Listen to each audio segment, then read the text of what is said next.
Semangat pagi semuanya.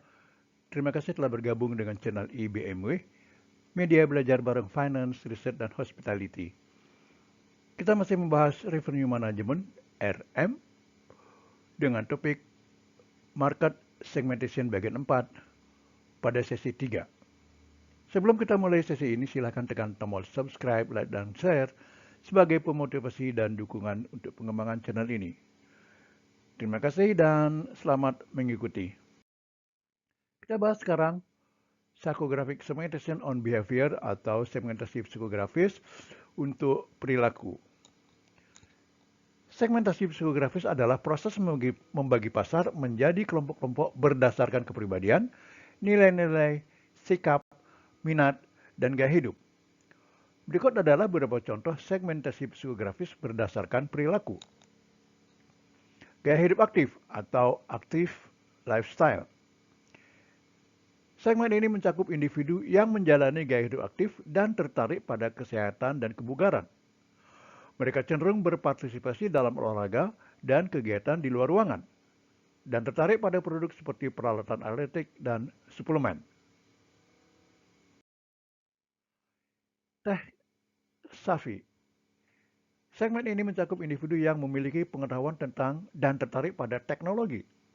Mereka cenderung memiliki gadget terbaru dan menjadi pengadopsi awal teknologi baru. Pencari petualangan atau adventure seekers. Segmen ini mencakup individu yang selalu mencari pengalaman baru dan bersedia mencoba hal-hal baru.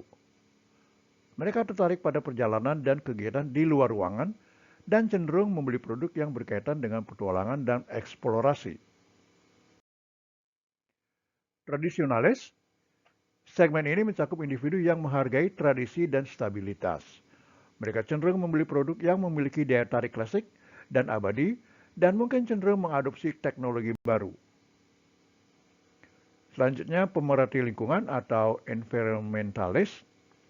Segmen ini mencakup individu yang sadar lingkungan dan tertarik pada produk dan layanan yang ramah lingkungan. Mereka cenderung tertarik pada produk yang terbuat dari bahan daur ulang, produk organik, dan pilihan transportasi ramah lingkungan. Kita bahas selanjutnya bagaimana mengumpulkan data psikografis. How to collect psychographic data. Mengumpulkan data psikografis sedikit berbeda dengan mengumpulkan data yang lebih objektif seperti demografi. Aktivitas ini membutuhkan kemampuan melihat jauh ke depan melampaui data yang didapat. Survei dapat meningkatkan pemahaman Anda tentang prospek dan pelanggan, seperti ketika melakukan wawancara. Dengan mengajukan pertanyaan yang tepat, Anda dapat belajar tentang kepribadian pelanggan Anda. Apa yang mereka sukai di waktu luang mereka, gaya hidup mereka, apa yang paling mereka hargai dalam hidup, dan banyak informasi lain yang dapat digunakan untuk segmentasi. Beberapa metode melibatkan penggunaan alat analisis seperti ini. Pop-up survey, Quizlet, Questionnaire, Google Analytics, sosial media, big data dan artificial intelligence atau AI, focus groups, dan interview. Kita bahas selanjutnya analytical tools pop-up survey di alat analitis dengan pop-up survey. Survei pop-up adalah jenis survei online yang muncul di jendela pop-up di situs web atau aplikasi seluler. Pop-up ini dirancang untuk menangkap umpan balik dari pengunjung atau pengguna situs web atau aplikasi saat mereka menjelajah atau menggunakannya.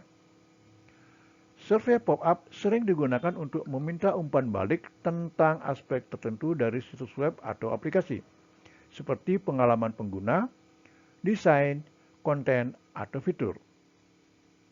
Pop-up juga dapat digunakan untuk mengumpulkan informasi tentang demografi, preferensi, atau perilaku pengguna. Survei pop-up dapat dipicu oleh berbagai peristiwa, seperti ketika pengguna menghabiskan sejumlah waktu di situs web atau melakukan tindakan tertentu. Survei pop-up adalah cara populer bagi bisnis dan organisasi untuk mengumpulkan umpan balik dari pengguna situs web atau aplikasi mereka dengan cepat dan efisien. Pop-up dapat membantu bisnis membuat keputusan yang tepat tentang cara meningkatkan situs web atau aplikasi mereka untuk lebih memenuhi kebutuhan dan harapan pengguna mereka. Menggunakan survei pop-up haruslah dengan bijaksana dan memastikan tidak mengganggu pengalaman pengguna. Demikian akhir dari sesi ini. Terima kasih telah mengikuti.